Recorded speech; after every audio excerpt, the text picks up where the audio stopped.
number 64 Peugeot 106 of Jonathan Weiss is also out as well. Not sure exactly what the problem was with that car, but let's hope that the guests of Gary Barlow and Danny Cassar can enjoy this Co-Ord Sports Tin Tops race. We're about to get things underway. The yellow Peugeot of Steve Simpson on pole position, Adam Brown alongside. The lights go out, and as they head up towards Paddock Hill Bend, Steve Simpson leads the way, but Adam Brown is going to try and sweep his way around the outside, and I'm afraid that already we've got Alfie Jones, who has retired on the run in towards Paddock Hill Bend. Wonder whether he might have popped a drive shaft or something like that, because the car all of a sudden just faltered. And he is already out of the race, parked up against the barriers on the right-hand side. So for DHD Motorsports, it's not been a great race, really, with no Gary Barlow, no Danny Cassar, and now no Alfie Jones. But it's Adam Brown that leads the way, and he'll want to crack on with this one, Adam Brown, because he secured victory at Silverstone. And in the Co-Ord Sports Tin Tops, if you claim a win, you pick up a 30-second penalty in your pit stops for the rest of the year.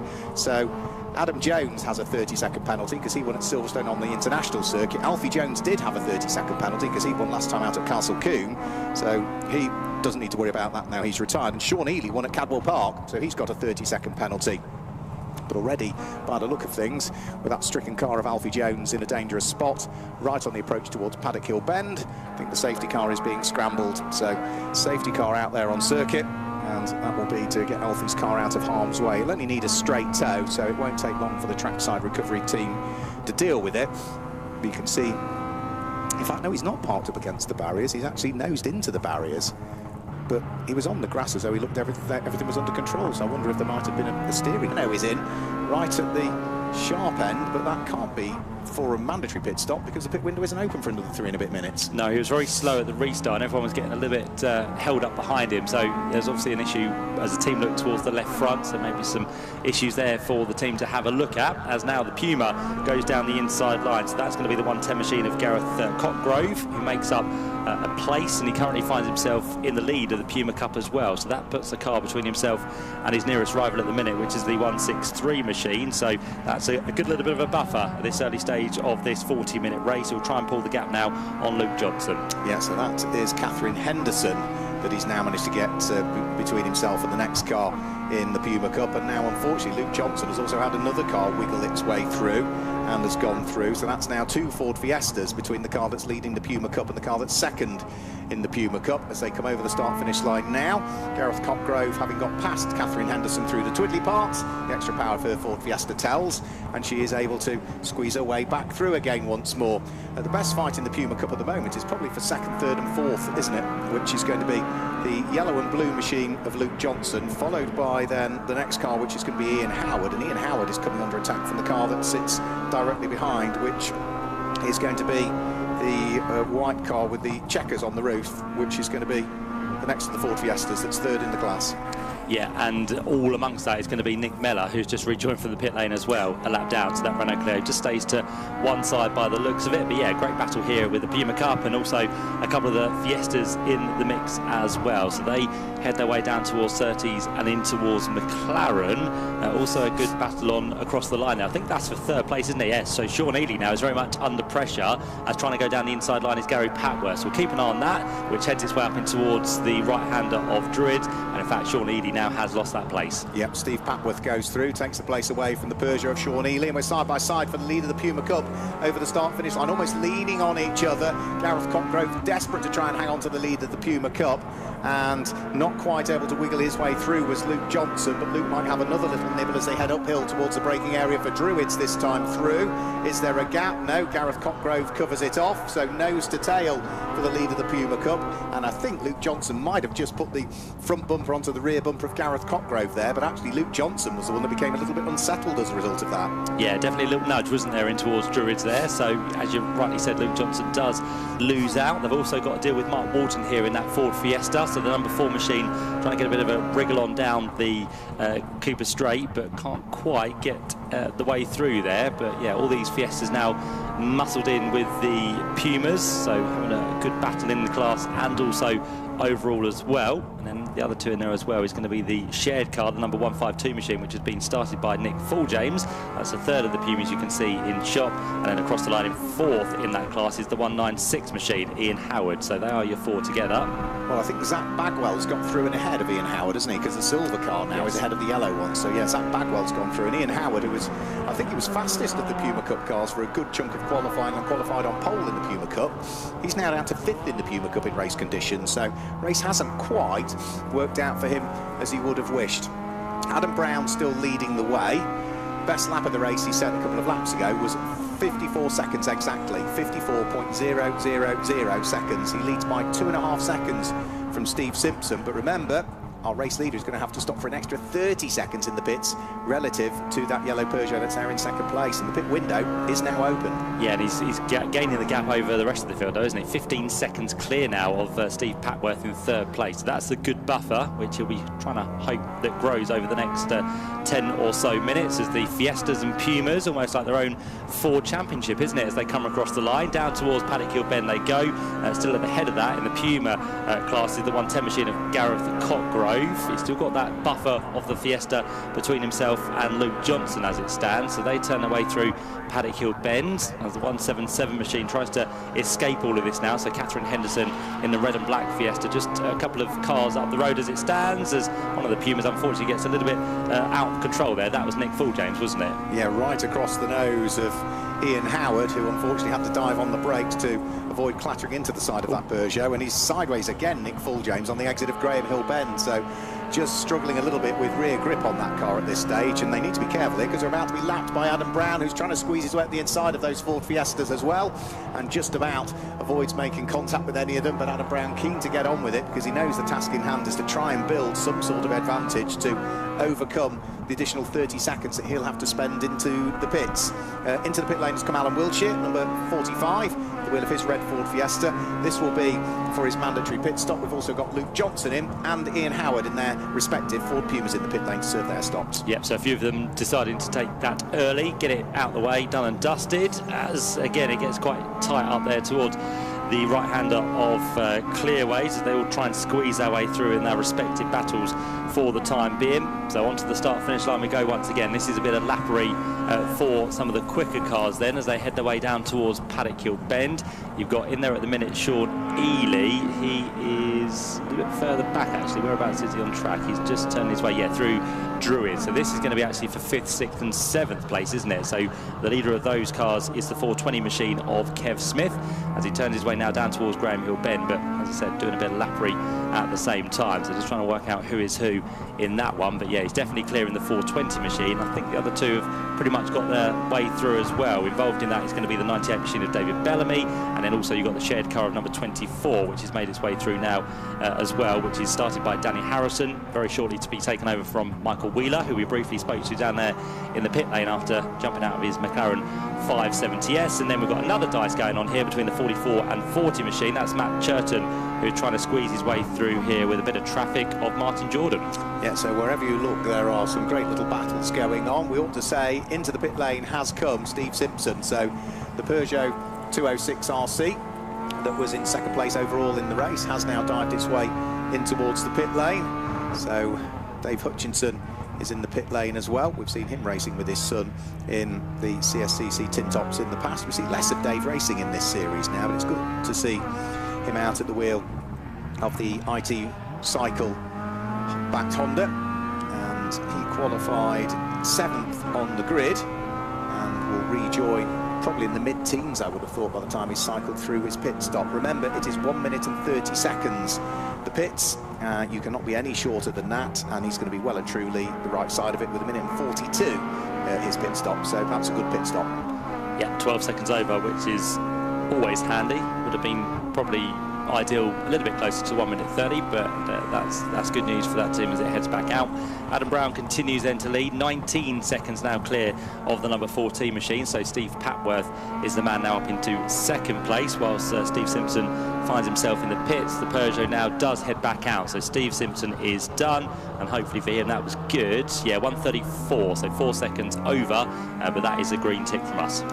Blair Roebuck at the wheel of the recycled racing black and yellow Honda, having a good little squabble. He's managed to get through past Danny Harrison on the previous lap. Now the next car he's trying to attack is going to be David Bellamy, which would put Blair Roebuck up into 5th position if he can squeeze through and ahead of the Peugeot. He's trying it as hard as he possibly can, but the danger is he might leave the door open for Danny Harrison to re-attack at the wheel of the Ford Fiesta. Yeah, the Brisky Racing machine goes back through, so just as Blair Roebuck gains one place, he looks to gain another and loses out. The car ahead of them, Kev Smith, who was in 4th place, dives to the pit lane this time. Blair Roebuck in a straight line. He might be a slightly older Honda, but he can again get back past the Ford Fiesta, retakes the place again from Danny Harrison. Good fight, that. Certainly is, yeah. And David Bellamy just up the road in the number 98 machine, so that dives now through Paddock Hill Bend, but Blair Roebuck is going to be on the defence once more up towards Druids, as behind the Fiesta tries to find the line around the outside, which is not quite going to work at the minute for Danny Harrison, but still attacking the back end as much as possible. Is it going to be a late move down towards Graham Hill Bend? Doesn't look like it. So Blair Roebuck still continues to hold on. They then catch up to the tail of David Bellamy as they accelerate down towards 30's corner. So yeah, great trio of cars all together at the minute. Every single corner they go through, they seem to be under attack, and once more Blair Roebuck has to go for a defensive line, which makes you a little bit slower on the exit of the corner. And do any of these three now look for the pit lane? No, all of them continue on their way. Yeah, Mark Walton in the number 4 Ford Fiesta is in though, so he's headed in towards the pit lane. That's what you're talking about. David Bellamy, Blair Roebuck, followed by then Danny Harrison over the start-finish line. The Peugeot, the Honda, the Ford Fiesta, just working their way through Paddock Hill Bend. They're on lap number 15 at the moment. There's no signs of any of those diving for the pit lane. Sean Ely has, though. Car number 399, Sean Ely, who started towards the sharp end of this grid in 4th position. The Cadwell Park winner into the pit lane. And remember, for him, it's not 1 minute and 30 in the pit lane. It's going to be 2 minutes. He'll need to remain stationed in the pit lane. He's got that extra 30 seconds because of the win at Cadwell Park, and that will stay with him for the season. Yeah, we just had the Puma Cup leader in as well and back out, so that's going to be sorted for Gareth Cotgrove. So the 110 machine now back on its merry way as we continue to watch this fight at the minute, which is all going on now for 2nd place, because they are behind Adam Brown, who continues to lead and has of yet not made his pit stop. So again, the attack still comes from behind there from Danny Harrison, but we have lost into the pit lane Blair Roebuck. So Blair is in this time round, so that will be to give up 3rd place, and lights ablaze for that car as it heads down. And circulating another car that hasn't been in as yet is David Bellamy. So the number 98 Peugeot 106 is now up to 2nd overall in the race. We haven't had Mark Fulljames in at the wheel of the number 152 Puma. That leads Puma Cup at the moment, but that car has not pitted either.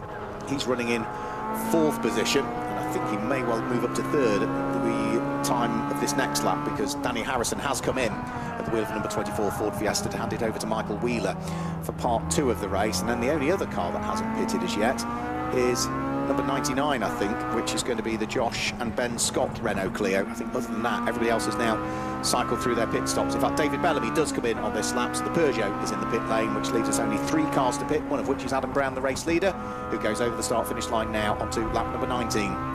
Yep, just a few then to serve their pit stops within this race, as a couple of them now leave the pit lane, including the 24 machine of what's going to be Michael Wheeler behind the wheel. So let's see how he's adapted from McLaren to Ford Fiesta as he gets himself back into this race, and we'll see if that can be a battle which continues inside the top 5. It'd be nice to see Michael Wheeler once again back up there after a back-to-back race here at Brands Hatch. Still waiting for the rejoining David Bellamy to head back out, which he'll do in due course. And then, as Mark said, 3 more cars still to serve that pit stop, including Adam Brown, who continues to lead this race by a massive margin, but of course we still need to see him in for what's going to be 2 minutes, the 90 seconds mandatory and the 30 seconds for his win earlier on in the season as well. As that all happens, up now into 2nd place has gone Steve Simpson. So the man who started on pole position with his pit stop served has now made his way back through, and now is going to be the time to see what happens, because finally Adam Brown is into the pits.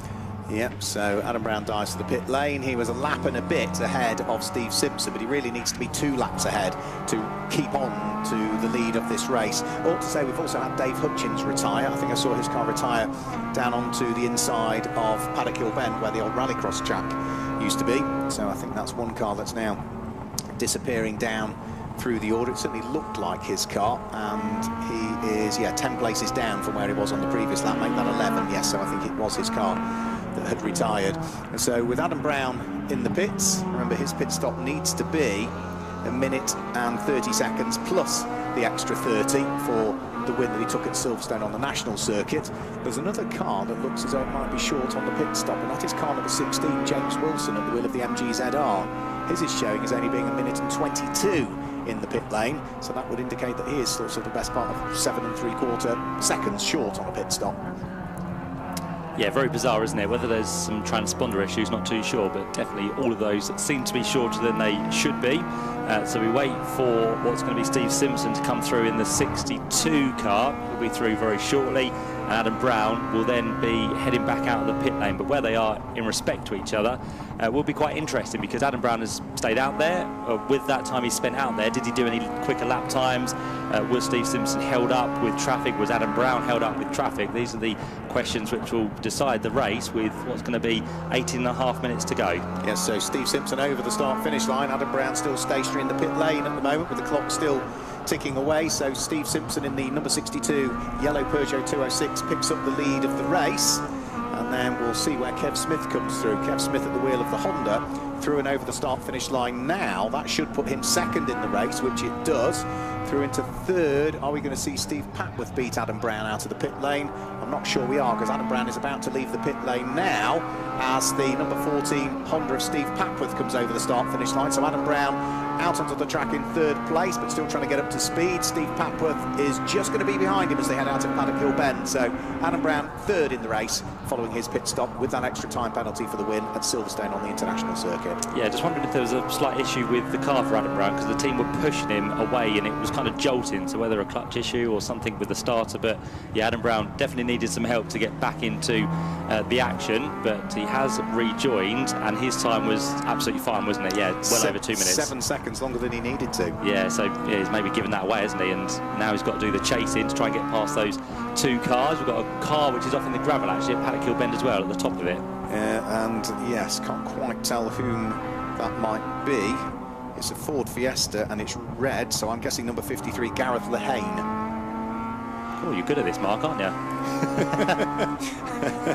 Absolutely correct. Right, so in those Brands Hatch welders, Gareth, so he's just stopped before the barriers, hasn't he? I'm sure he didn't want to know that part of Brands Hatch too well, though, no, did he? But, no, less familiar with that part. Yeah, it's quite deep up there as well, so he's really buried the right front, unfortunately. So that does mean we go safety car. So all pit stops completed, which is good.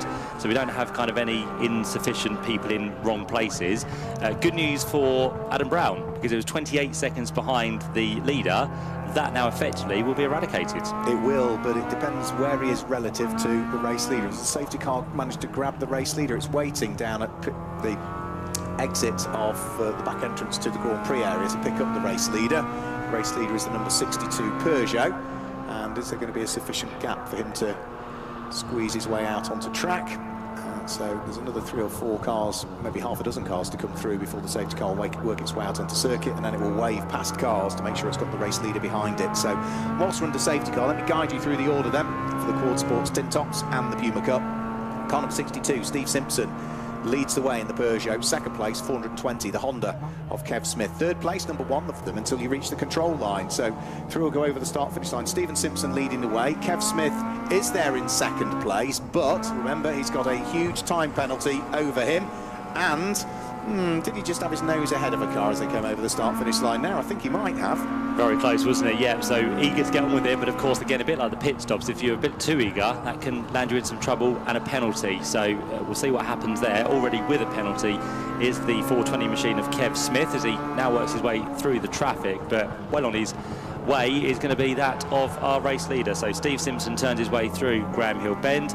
Rest of the pack now trying to work their way through traffic, and Adam Brown has been passed, hasn't he, by what's going to be Steve Papworth. He has, yeah. Steve Papworth's Honda has gone through and ahead of Adam Brown. I'm not sure where that happened. Must have been under acceleration towards Paddock Hill Bend, potentially. And let's hope that he didn't overtake him before the control line, otherwise he will end up with some sort of penalty heading in his general direction. But I didn't see it. I can't really be 100% sure where that occurred. The lead of the Puma Cup still continues, and we've got a spin right in the middle of the circuit with cars having to split to drivers left and drivers right, and eventually Matt Churton bumps into the back of the number 16 Rover, which is stranded in the middle of the circuit with a broken radiator and could do with getting going. And that was all because one car spun sideways, Alan Wiltshire, in the middle of the track and got stranded there. But I think the Rover is just going to get fired up and get going. That was the unfortunate James Wilson, who didn't do anything wrong other than sort of clatter into the side of the stricken Ford Fiesta and then got bumped in the rear by Matt Churton's car, but they've all left the scene.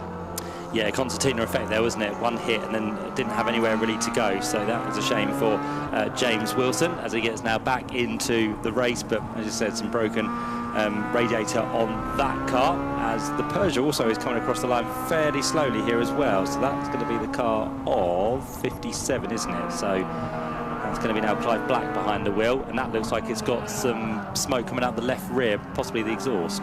Yes, so that could be well worth pulling that car off the circuit as soon as possible. Otherwise, what is going to be a repair bill will become a very expensive repair bill. Adam Brown has got himself back ahead of Steve Papworth on that lap, so the number 1 car of Adam Brown back up into 3rd position. Steve Papworth back down into 4th. The leader of the Puma Cup is Gareth Cotgrove, who has pulled well and truly away from Luke Johnson now. That wasn't what we were expecting, because Gareth Cotgrove is already, by the look of things, at Paddock Hill Bend. Only now does Luke Johnson come over the start-finish line. Yeah, and Cotgrove, I think, at the restart was about 13th, so he's moved up 1 place, whereas then it looks like Luke Johnson has lost quite a few there. So I think it possibly was the mistake from Luke Johnson in the number 163 Puma as Cotgrove heads downhill in towards Bramhill Bend. Or maybe he made the wrong decision as to which side to split on Possibly. Alan Wiltshire's stricken car, Yeah, took it a little bit gingerly, went for the outside and lost a couple of places. We've got another Puma off in the gravel at Paddock Hill Bend as well now. Ian Howard. And that is going to be another stranded one, because that's, again, a deep part of the circuit, quite close to the edge of the track, and it is sideways into that gravel trap, isn't it? It is, yeah, so he'll be going no further. So we've got localised yellow flags for it at the moment, but I do strongly suspect that that might not be the case for too much longer. The safety car may possibly be called back into position again. You can see the Ford Fiesta there sort of rotated through 180 degrees, backed itself into the gravel trap. There's no damage to the car, but it's a rather dusty looking car. And let's see as to whether the marshals can give it a shove. 1 marshal power won't move it, but 2 or 3 marshal power might. And it all gets tight up towards Druids as well. David Bellamy trying to sneak up the inside of Neil Jackson, and Neil Jackson just about saw him coming in time. Yep, did. So good avoidance there to stay out of the way and not have side impact on that car. But yeah, still under yellow flags at the minute in towards Paddock Hill Bend. So again, this could be quite tricky for leaders, because if they come up on any traffic, as the red flags now come out, in fact, for this race. So with the car stranded and with less than 5 minutes of the race still to go, a good call there to make sure that the race is brought to a conclusion a little bit earlier than expected. But of course, by the time we've got the safety car recovery, it would have been the end of the race anyway. So it allows then the recovery of the car, and it'll bring the race winners into the pit lane as well, which is going to be, by the looks of it, Steve Simpson. He picks up the victory, so he has got the job done here. Of course, that safety car, you could say, didn't help him, but in a way it did, because he had the traffic then between himself and Adam Brown and Kev Smith, who was there at 2nd place at the time. But with that little bit of safety car period, it did then help Steve Simpson to the victory. So he'll pick it up, of course, with Kev Smith receiving the penalty. He will drop himself down into, well, not 3rd place. He'll be further back from that, won't he, because of the 30 seconds to be applied for the short pit stop. So Adam Brown will be up into 2nd place, and then it will be Steve Papworth, by the looks of it, up into 3rd place. So it's going to be a class